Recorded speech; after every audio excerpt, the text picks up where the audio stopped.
Buenos días, voy a presentarles el caso del milagro que Dios nos dio a través de la curación de mi esposa. Soy médico cirujano especialista en cirugía laparoscópica y entrenado en cirugía endocrina, entre otras especialidades, en donde me formé.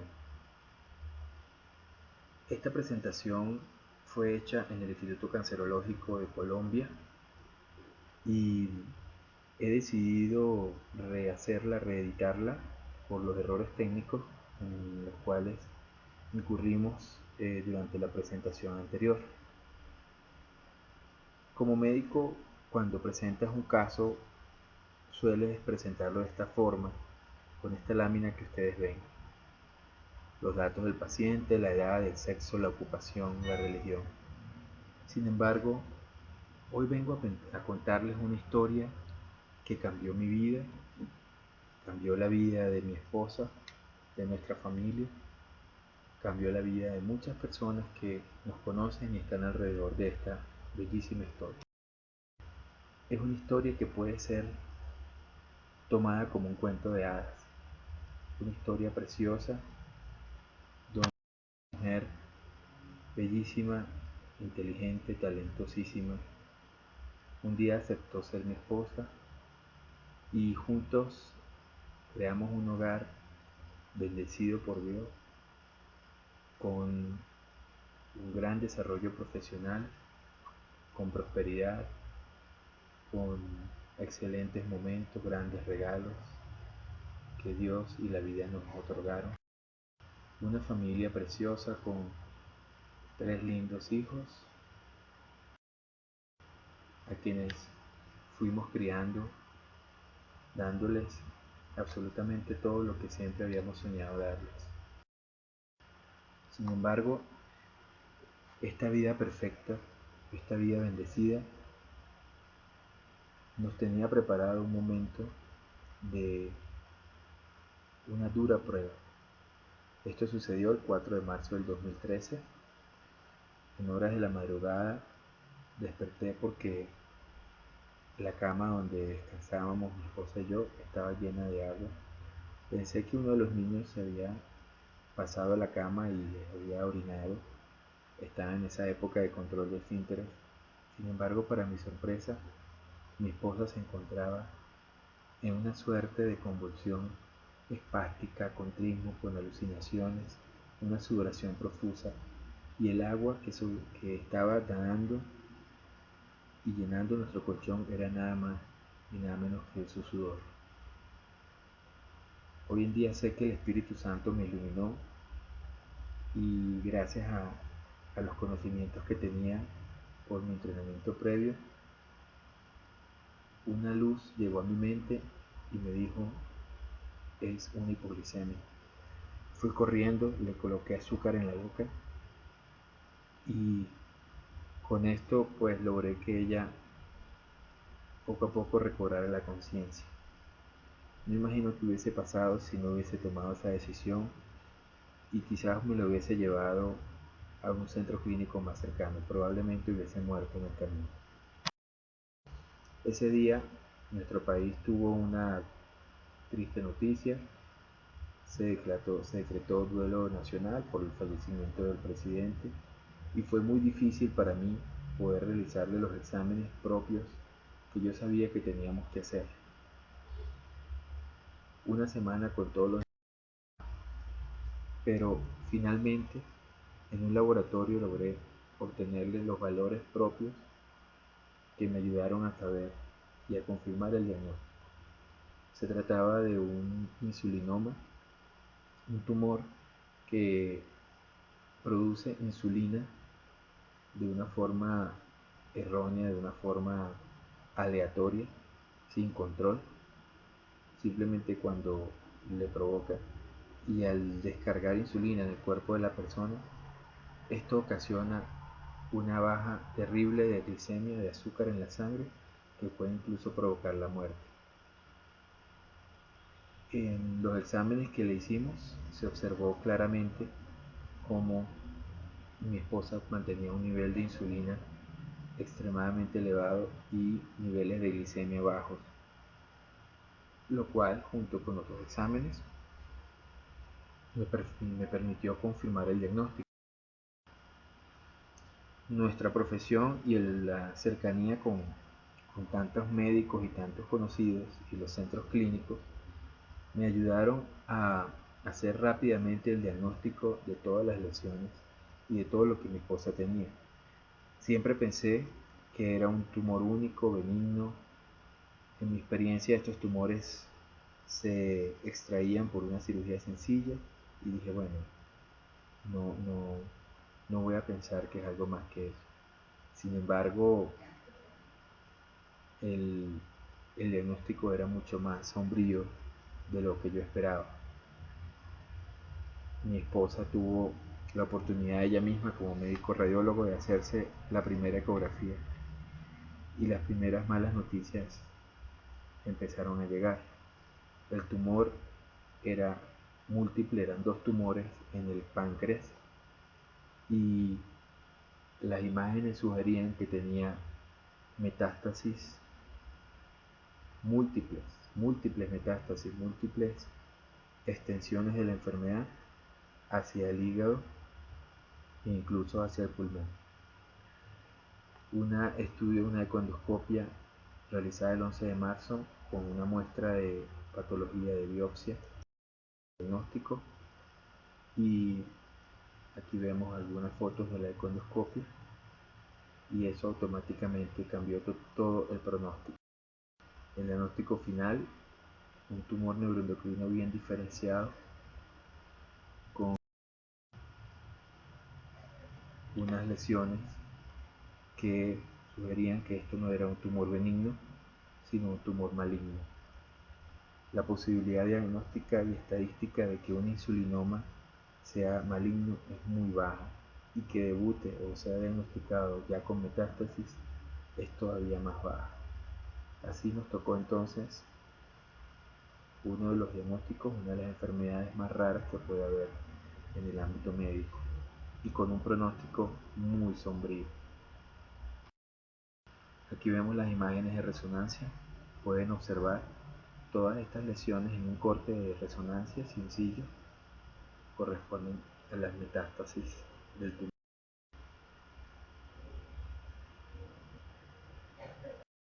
Esto y confirmadas las lesiones por ecografía y por diferencia,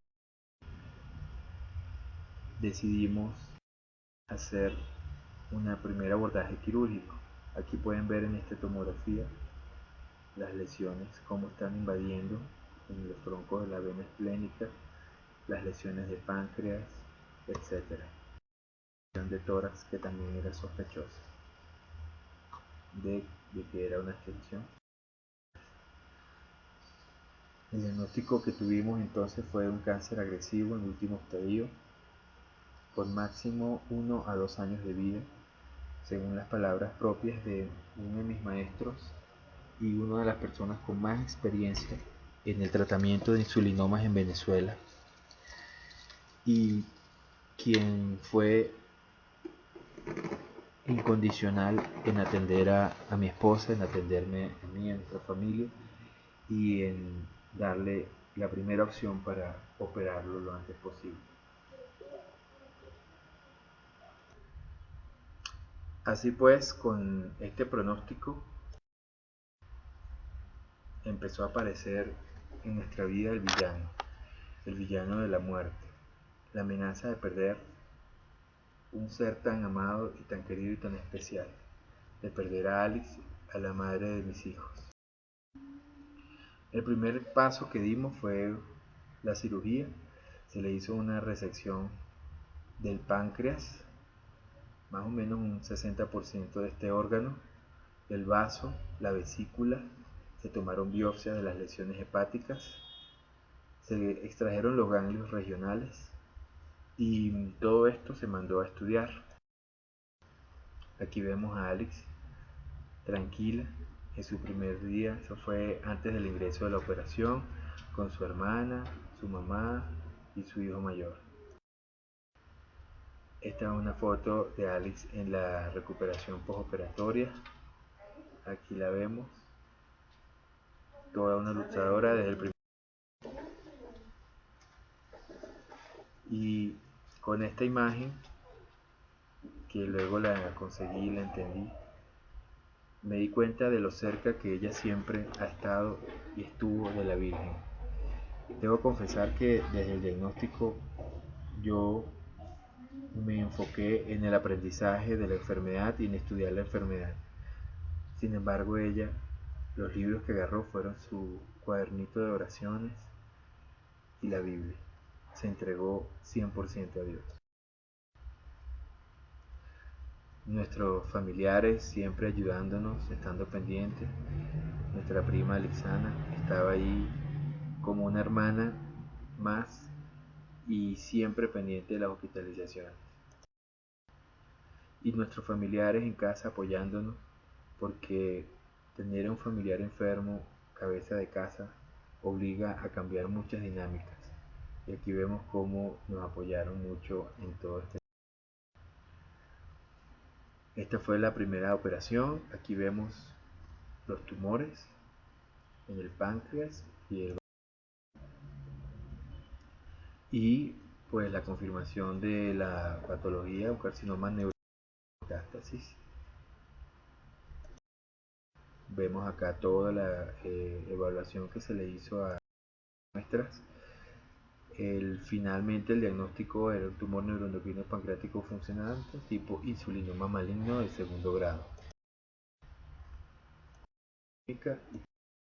Propio de un caso bien analizado y bien documentado. Durante su hospitalización inicial tuvo dos complicaciones, un neumotórax iatrogénico del lado derecho, tomándole el acceso central, el doctor pues le ocasionó un neumotórax, del cual pues salió adelante, y tuvo también una parálisis de los intestinos, lo que llamamos un hilio metabólico postoperatorio, que complicó un poco su recuperación, teniendo que estar incluso hasta 10 días hospitalizada después de su. Sin embargo, después de operada, decidimos quitarle la vía central y la vía periférica también, y enviarla a la casita para recuperarse en la espera del siguiente paso, que iba a ser una embolización de las lesiones en el hígado. Pero estando en casa, una noche me hizo de nuevo una hipoglicemia severa, lo cual demostró que las metástasis estaban produciendo también insulina. Fue terrible esa noche. Yo le di gracias a Dios de haber guiado mi mano y tomarle el acceso venoso tan rápido como fue posible en cuestión de segundos. La glicemia que logré tomarle capilar reportó 17 miligramos por decilitro. Para algunas personas esto es incompatible con la vida, pero con el paso de la solución con dextrosa, rápidamente ella recobró la conciencia. Eso me obligó a mantenerla con soluciones azucaradas con dextrosa hasta el día de la. Ese día fuimos desde nuestra casa al centro clínico donde le tocaba la embolización, y en una vía en la cual normalmente no había tráfico conseguimos un trancón terrible. Se me agotaron las soluciones dextrosa. Iba en el carro con la oncóloga que la estaba tratando, que también es hoy por hoy nuestra gran amiga, y ella vio como Alex empezó a desfallecer. De la nada apareció una ambulancia en medio de la cola. Le dije que me diera una solución dextrosa, no tenían. Sin embargo, me metí hasta el último rincón de la ambulancia y en un sitio casi imposible conseguí una solución dextrosa del 10%, lo cual corresponde a otro verdadero milagro, porque no suelen tener estas ambulancias este tipo de solución, y menos en el sitio donde yo la había conseguido.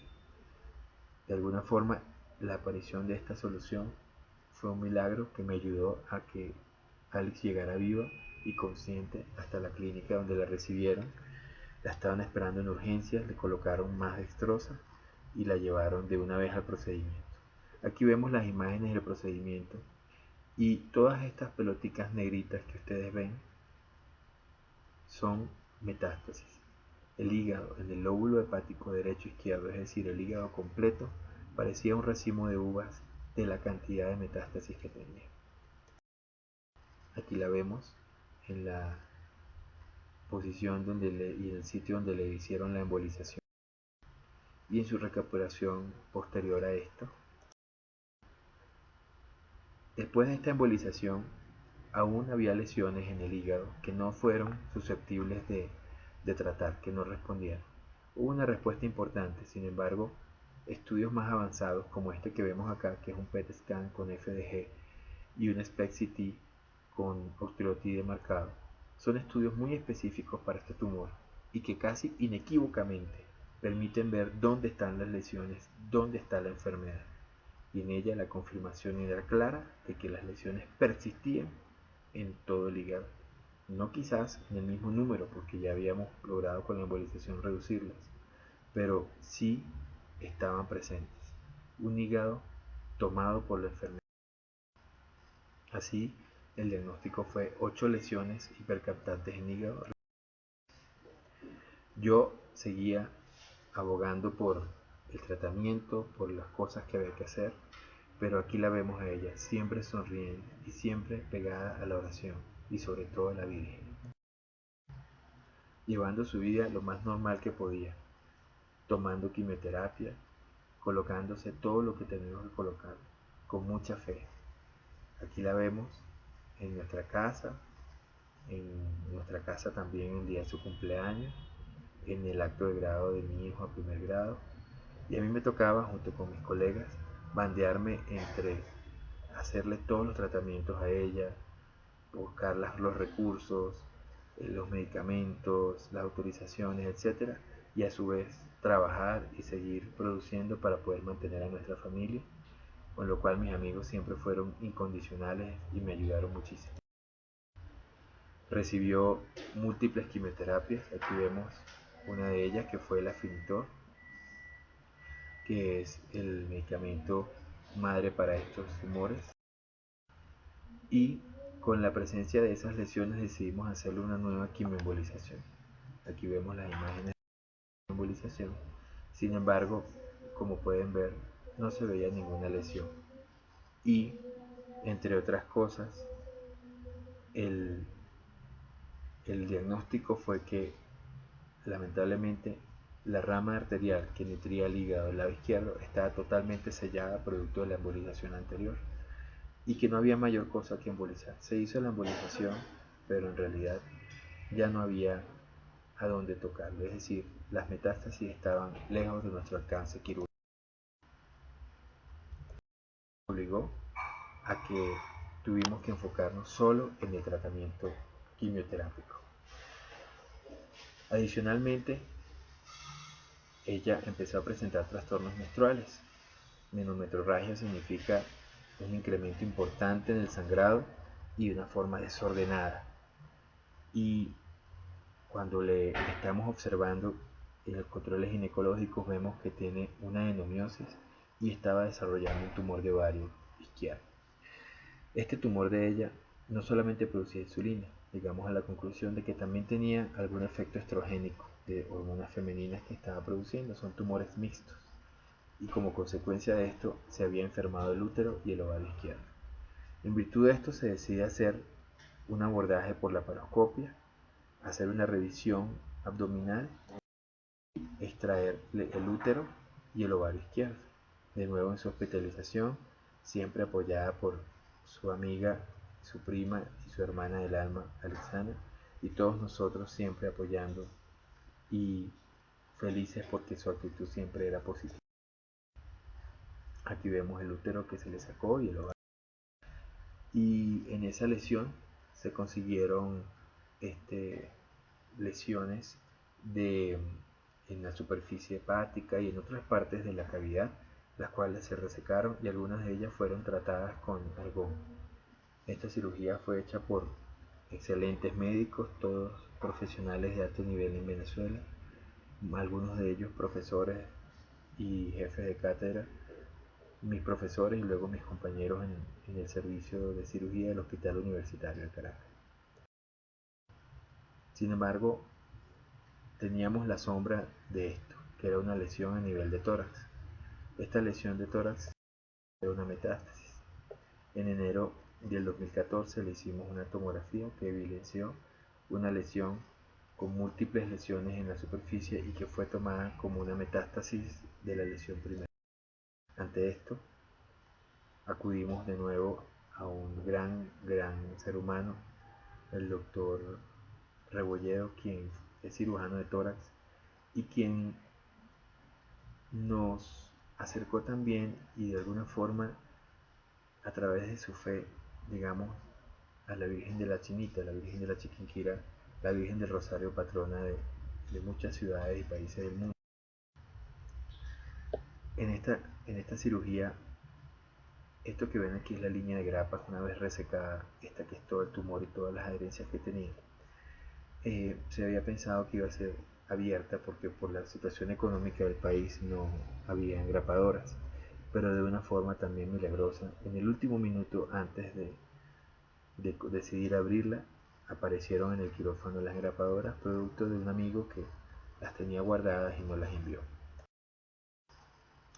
Su neumólogo la vio y nos dio la excelente noticia de que la lesión que pensábamos que era una metástasis resultó ser un granuloma de tuberculosis, inexplicable, asintomática, nunca había tenido nada en el pulmón. Resultó una enfermedad granulomatosa, no fue metástasis. Aquí la vemos en la recuperación con su tubo de drenaje de tórax, pero y siempre animosa. Y aquí vemos el fragmento de pulmón que se le quitó, más o menos el 30% del pulmón izquierdo. Entonces empezó el tratamiento con la antituberculosis, sumado al tratamiento quimioterápico que estaba recibiendo. Aquí vemos cómo 3 meses después, en el 22 de abril de 2014, yo estaba operando y me llama porque tenía un dolor muy fuerte del lado derecho.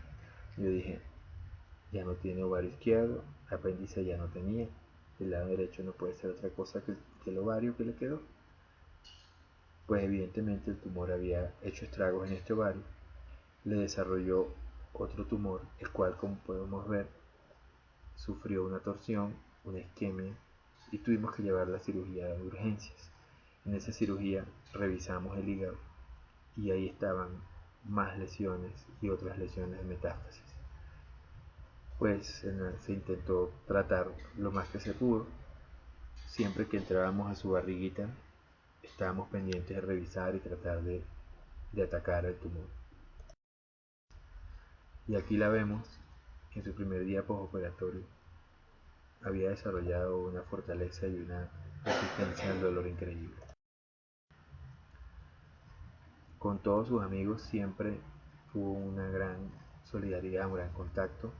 Creé múltiples grupos de WhatsApp porque la cantidad de mensajes que me llegaban eran impresionantes. Pero gracias a esta tecnología pude tener la oportunidad de mantener a todos al día y al tanto de lo que estaba pasando y además obtener grandes cosas a tiempo y en tiempo récord, porque todos tienen algo que aportar, sobre todo en la oración y en todas las cosas que hicieron falta para el desarrollo de todos los tratamientos. La quimioterapia hizo algunos estragos, como lo podemos ver. Empezó a presentar manchas en la piel, etc. Pero para ella esto era algo que formaba parte de lo que tenía que superar. Así llegamos al 7 de mayo del 2014. El 7 de mayo del 2014 evidenciamos nuevamente hipoglicemias. Ese día decidimos hacer un nuevo SPECT-CT, estudio sumamente costoso y difícil de realizar en Venezuela. Sin embargo, de alguna forma Dios siempre nos colocó las herramientas, el dinero, los recursos y la posibilidad logística de hacerlo. En este estudio era evidente la presencia de lesiones dentro del hígado, en la cápsula hepática y para nuestra sombría y gran preocupación, había lesiones fuera del hígado, del órgano sólido. Había lesiones captantes a nivel de la cavidad abdominal. Es decir, estábamos en presencia de una carcinomatosis peritoneal. Esto fue de la mano del marcador tumoral.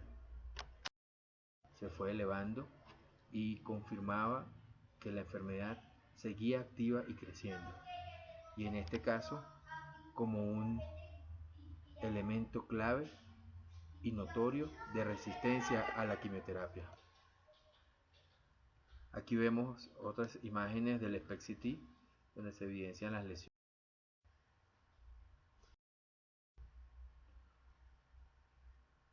Estas marcadas son las que evidencian la mayor cantidad de lesiones, y ante este panorama empezamos a preguntarnos cuál era el siguiente paso. Ya no se podía operar, no se podía aplicar quimioembolizaciones porque ya estas lesiones, estos tumores estaban lejos del alcance de este tratamiento. Tampoco eran susceptibles de resecar y la enfermedad seguía avanzando. Las conclusiones, pues ya las comenté: imágenes altamente sugestivas de progresión en la pared abdominal y la angular.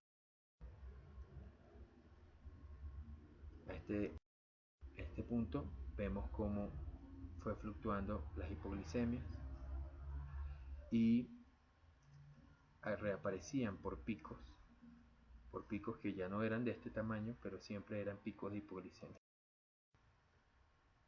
Así fue como nosotros decidimos cambiar el tratamiento de la quimioterapia, y de nuevo aparecía nuestro fantasma y nuestro terror amenazándonos con llevarse a nuestra princesa, la muerte y el pronóstico que nos habían dado al inicio del el marcador tumoral. Como les dije, aquí está la evaluación y la evolución del mismo. Teníamos en el 2013 en el diagnóstico 366. El valor normal es por debajo de 10. Luego logramos, después de la cirugía, de las embolizaciones, controlar el marcador como una señal clara de que el tumor estaba siendo vencido. Pero se reactivó, hizo resistencia a la quimioterapia y empezó a subir el marcador de forma exponencial, de tal forma que para el 17 de julio ya estaba en 720 y para el 29 de agosto del año pasado llegó a estar en 2621. En este momento culminamos el everolimus en mayo del 2014, y en julio del 2014, luego de 2 ciclos de cisplatino y etopósido, 2 quimioterápicos fuertes, todavía teníamos crecimiento tumoral.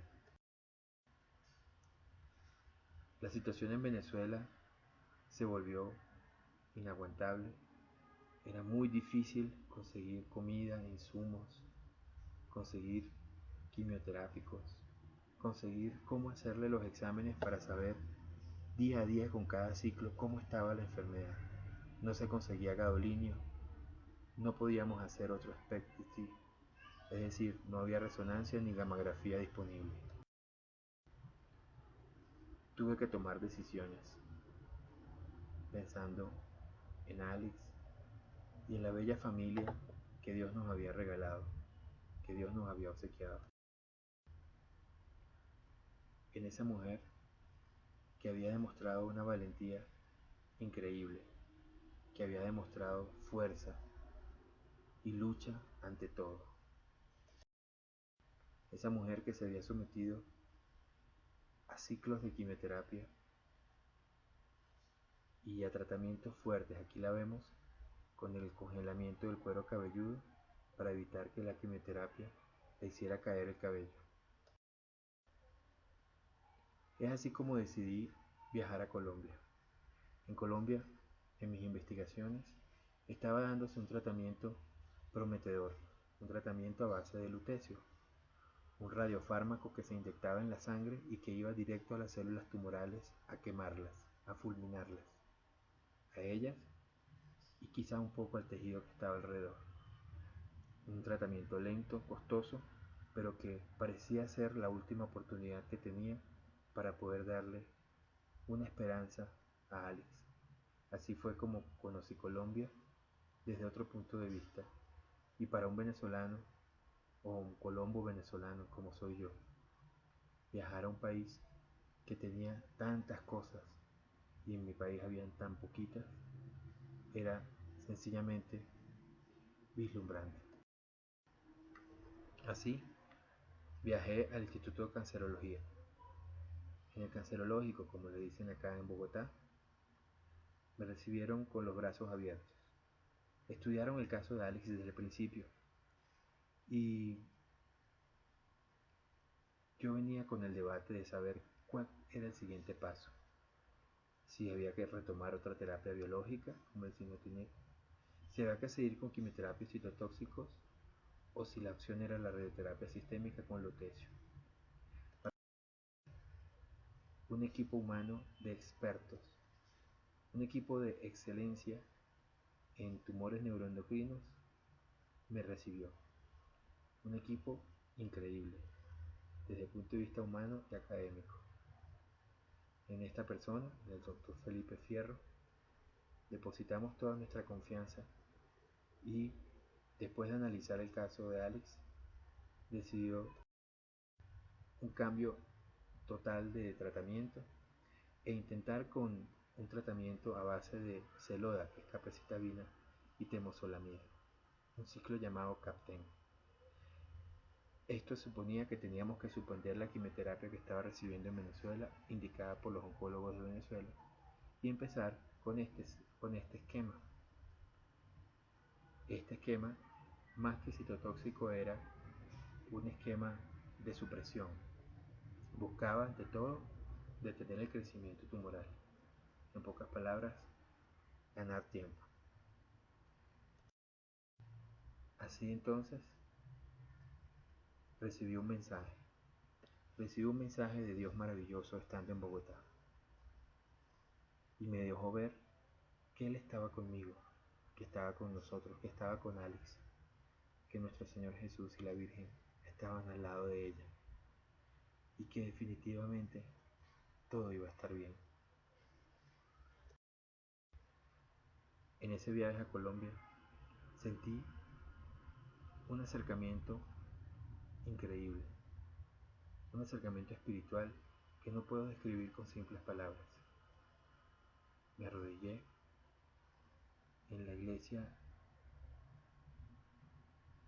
de la Virgen del Rosario, que queda en Chapinero, y le pedí llorando por la salud de mi esposa. Visité muchos templos y sentí la necesidad, por primera vez, y la fe inmensa de pedirle a Dios por ella. Normalmente lo hacía, pero me enfocaba más en la ciencia que en entender y aceptar que Dios había puesto esto en nuestro camino y que solo Él tenía el poder para quitarlo. Conocí al señor Jack, dueño de esta panadería, la panadería Jack. Fue un evento mágico, un señor que se salvó de cáncer y que puso en oración a mi esposa. Fue de una forma mágica, conseguí regresar a Venezuela estando ya sin dinero en Colombia, luego de 2 semanas de peregrinación, investigación y de diferentes actividades. Cuando llegué al último día, no tenía cómo regresar, me tenía que quedarme 2 días en el aeropuerto, y una persona extraña, mágica, me dijo que había sentido la necesidad de Dios de pagarme el pasaje, y me pagó un pasaje de la nada, sin esperar nada a cambio. Un pasaje en clase ejecutiva expreso para Venezuela, para que yo pudiera estar con mi esposa ese día y no esperar 2 días en un aeropuerto donde no tenía dinero ni siquiera para viajar a otra ciudad o hospedarme en cualquier sitio. El control de cambio impuesto en nuestro país me tenía acorralado. Entonces, en pos de darle lutecio, un tratamiento que costaba $60,000 en Bogotá y que yo no tenía, pregunté qué pasos tenía que hacer. Y es así como me dijeron: tienes que venir a trabajar a Colombia. Estando trabajando aquí, la puedes afiliar como tu esposa en el sistema de salud.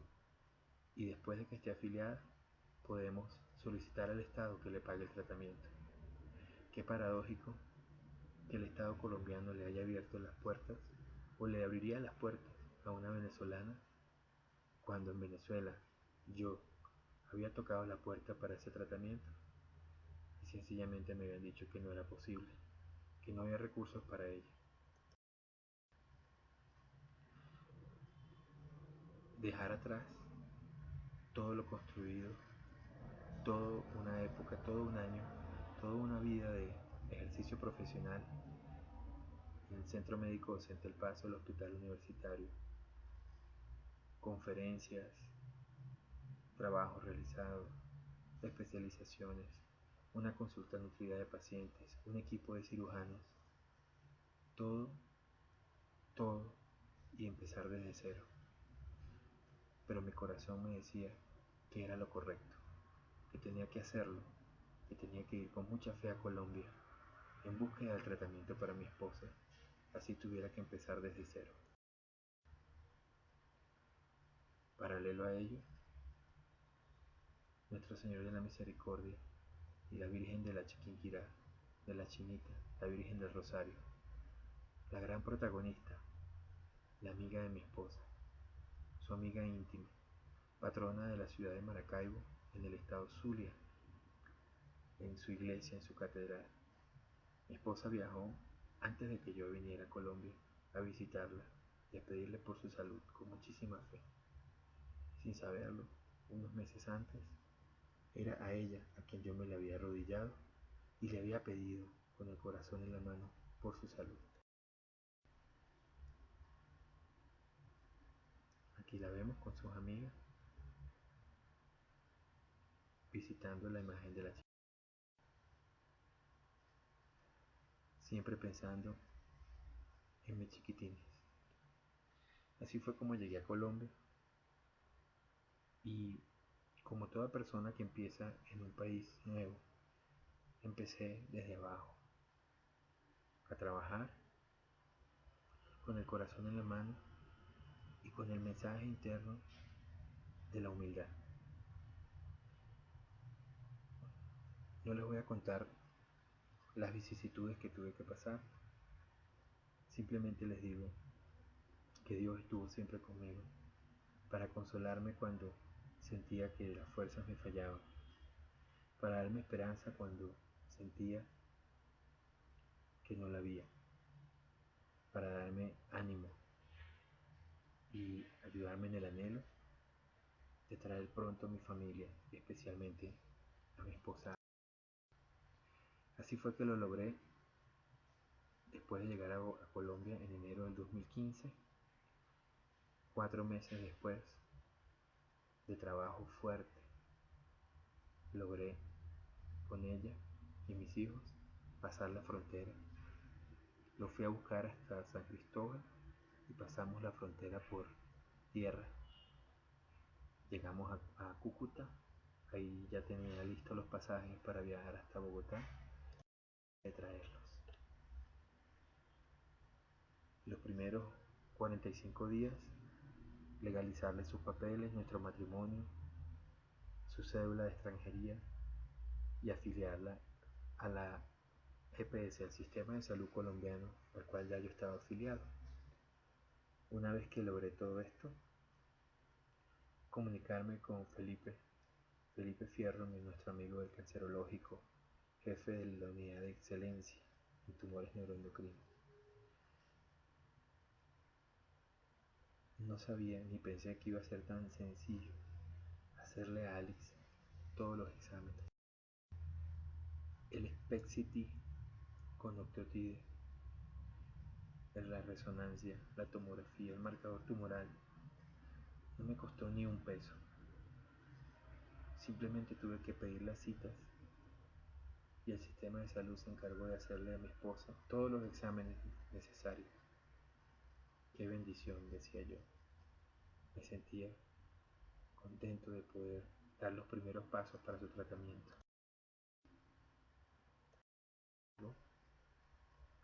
Cuando realicé estudios, resonancia, gamma, marcadores tumorales, los resultados sencillamente nuestro Señor Jesús, la Virgen, de alguna forma se habían apiadado de mí, de mi esposa, de mis hijos, de todas las personas, y nos ha enviado un mensaje, el mensaje que quiero transmitirles a ustedes.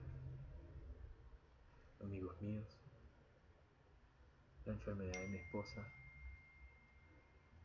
había desaparecido. Amigos míos, había desaparecido. Alice estaba curada. Los médicos del cancerológico no se lo creían. Ellos pensaban en cambiarle el esquema de quimioterapia, venían preparados a programarla para el lutecio. Pero la mayor medicina, el mejor de los médicos, era definitivamente el que estaba en los cielos. Nos había enviado un mensaje que me tardé en recibir, pero me tuvo la paciencia para hacerlo. Le dio la sanación a mi esposa y darle a ella algún tipo de quimioterapia. Era como tomármelo yo, que se lo tomaran los médicos. No tenía ningún sentido.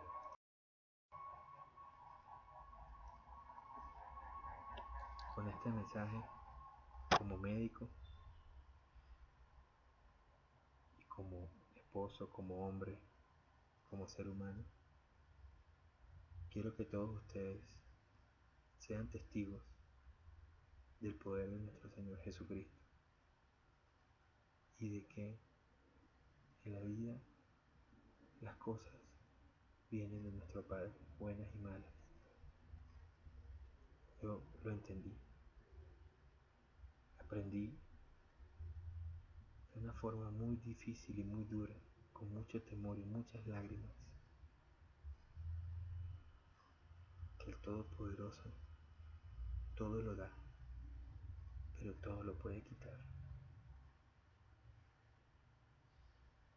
Que su misericordia es infinita para el que la solicita y que nos pide ser simplemente mejores seres humanos, cristianos, católicos,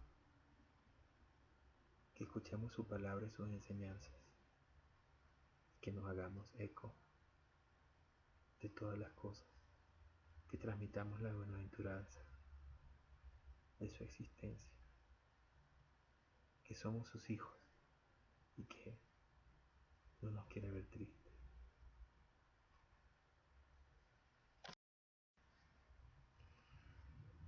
Finalizó con esta frase del Papa Francisco: la fe no es ni una alineación ni una estafa, sino un camino concreto de belleza y de verdad indicado por Jesús para mirar el rostro maravilloso de Dios. Y hoy en día he aprendido muchas cosas, amigos míos. He aprendido a ver el rostro de Dios en mi esposa, en mis hijos, en mí cada vez que me paro al espejo, en las personas a las que ayudo como médico, en mis pacientes, en el mendigo que está en la calle, en la persona que vende dulces en un semáforo,